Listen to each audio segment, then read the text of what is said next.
swearing barnacle head under the breath to full-on bleeped F-bombs. Hi, Squidward! How the are ya? Swearing has defined every era of SpongeBob, from the sharp, edgy bite of the classic seasons to the over-the-top Looney Tunes style in the modern ones. They're usually innocent and nautically themed, and what makes them feel special is how they're often given the same weight as the words we use in real life.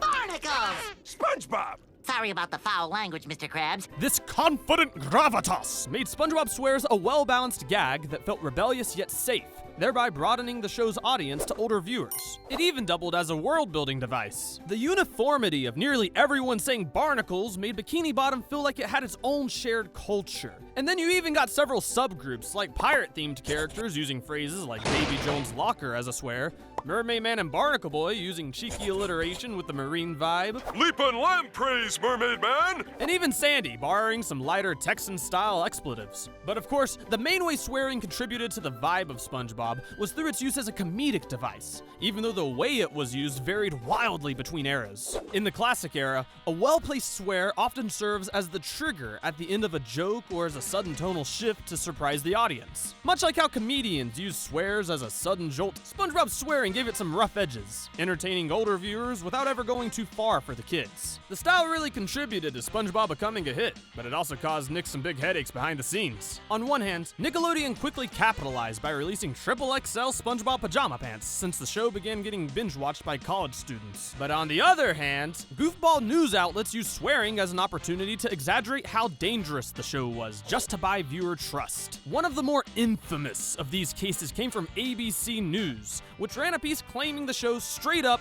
cognitively impairs children. What's absolutely bonkers, though, is that they proposed Caillou, of all things, to be a superior alternative, claiming this just because a small group of 4-year-olds they observed spent more time coloring after watching Caillou than after watching SpongeBob. Super dense, scientific stuff.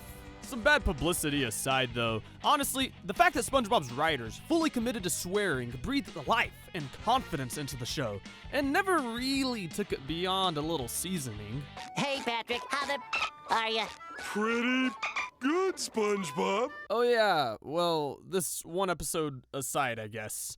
This is the hilariously infamous Season 2 episode, Sailor Mouth. The one that I'm sure y'all remember for introducing that signature dolphin bleep sound effect. My favorite piece of SpongeBob lore actually comes from this episode, because behind the scenes, Tom Kenny confirmed that the voice actors actually swore, and then they bleeped it out later in post-production. Mate, the early 2000s were such a wild time. Stuff like this really shows just how different an era this was for SpongeBob, since it feels so creatively unrestricted.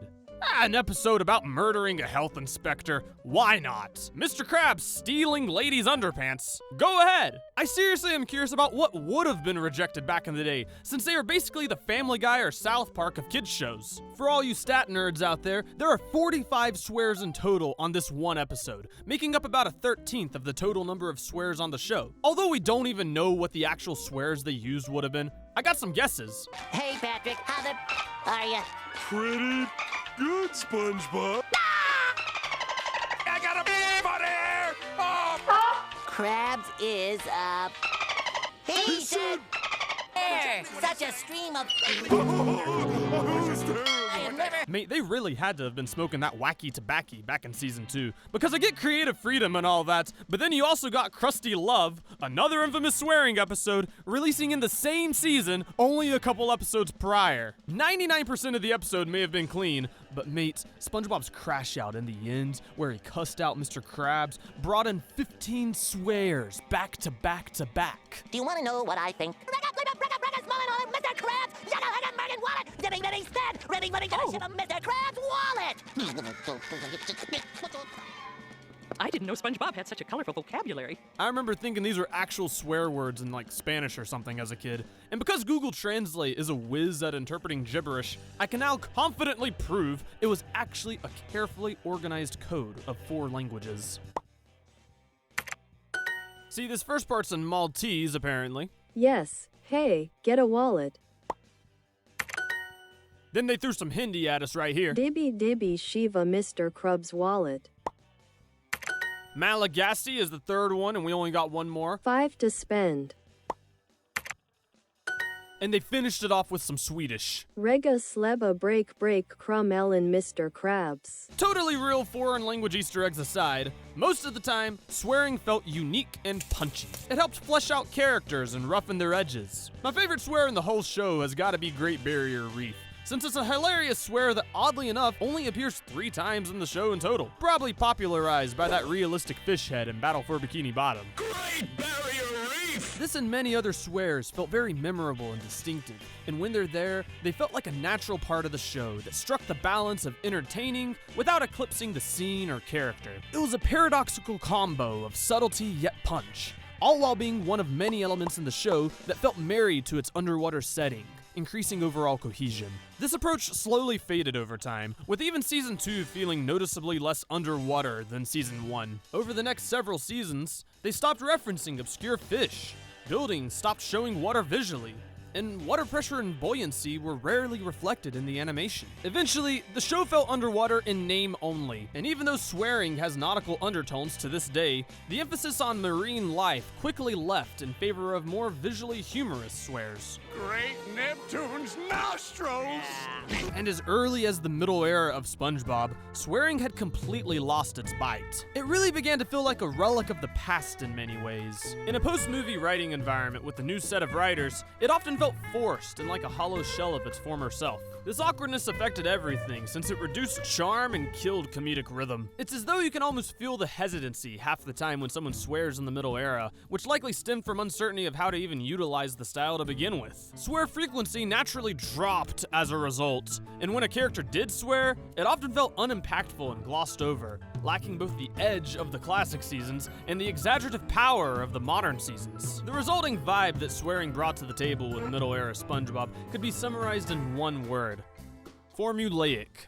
No longer inspired, whether compared to the classic or modern era, the middle era of SpongeBob introduced the least number of total new swears, almost entirely copying existing swears from the classic seasons, but with the punch removed. I would imagine the reason for this had to be connected with Nick shedding its rebellious vibe of the late 90s and early 2000s in favor of a more safe and conservative tone. Something that really f***ing hurt SpongeBob, if you ask me. Each season became more and more predictable with the swearing, with the most provably formulaic one being Season 7. Almost like clockwork, there are several instances where multiple episodes in a row use exactly one swear, suggesting they began using them more for tradition than actual contextual value. Almost like there's a corporate mandate, 1 barnacle per episode, no more, no less. I think the reason the vibe became so stiff in the middle era was that the post-movie writers felt an ocean of pressure to copy the classic writer's style and humor, which naturally just hurt the quality of the episodes they made, since they were leading with a style of humor that wasn't their own. I'm not saying the middle era of SpongeBob was humorless or bad,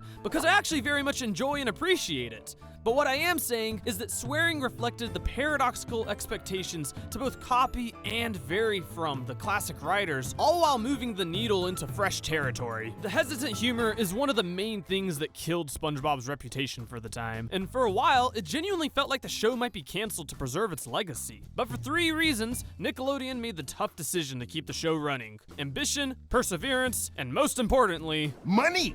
This continued until the halfway point of Season 9, when the style began embracing an entirely new approach to writing, humor, and long-term goals for the modern era. An era aiming to shake up nearly every element of the show, swearing included. With the brand identity of SpongeBob having almost fully severed ties with the classic era's style of humor, swearing in the modern seasons leans far more into whimsy than edge. Rather than pushing well-established network boundaries, it's mainly there to exaggerate reactions, fitting neatly into the show's faster-paced, internet-influenced tone. The vibe modern era swearing creates is reminiscent of old slapstick cartoons. Think of those moments when a character's eyes bug out of their head and their jaw drops to the floor. The swear isn't the joke by itself, but rather the cherry on top of an over-the-top reaction. For example, if someone drops a Krabby Patty, the scene won't just have them look sad. They'll flail their arms, scream, and then cap it off with a silly, nautical-themed exclamation. In a sense, swears function almost like comedic punctuation marks, adding a burst of emphasis at the end of a gag.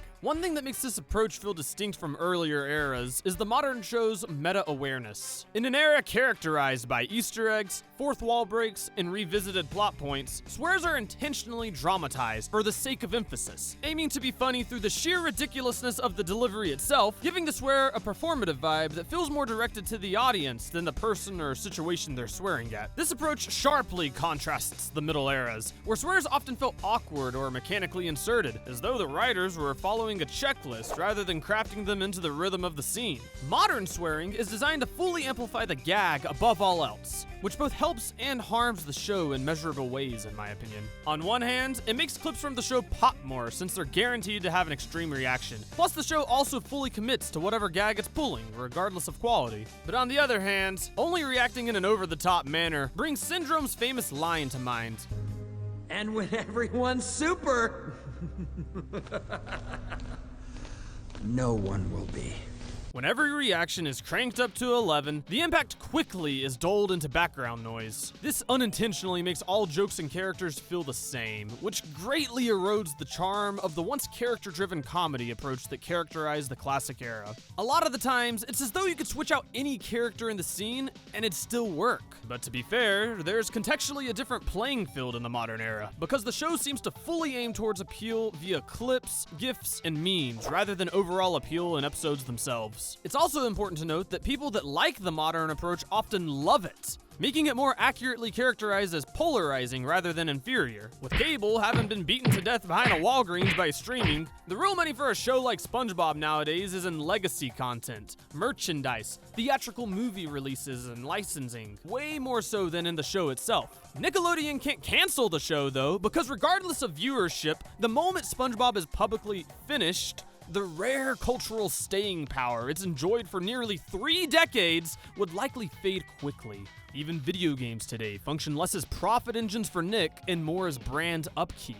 Take the recent video game, Cosmic Shake, for example. Despite fan popularity, it likely only brought in 7 figures worth in net profit for Nickelodeon after taxes, THQ's cut, Steam's cut, and other fees, based on reported purchase numbers. Yet it still counts as a net gain, not for the cash it brought in mainly, but for keeping SpongeBob in the cultural conversation. Swearing today attempts to do the same thing, but for clips of the show. Thus, swearing in SpongeBob is surprisingly nuanced, serving as a mirror of writing philosophy, a source of humor, and a barometer for Nickelodeon's creative climate at the time. In the classic era, swears added world building and edge. In the middle era, swears lacked purpose, reflecting a risk-averse writing environment, struggling to balance originality and formula. And in the modern era, swearing has shifted to an old-school cartoon-style exaggeration, emphasizing reactions above all else. While it can feel easy to write off, swearing is a part of SpongeBob's world that strongly molds the feeling the show as a whole gives off. If you enjoyed this video, check out my ranking every SpongeBob movie video right here. Also, drop your own made-up SpongeBob-style swears in the comments below, and I'll crown a winner with the pin of Debauchery.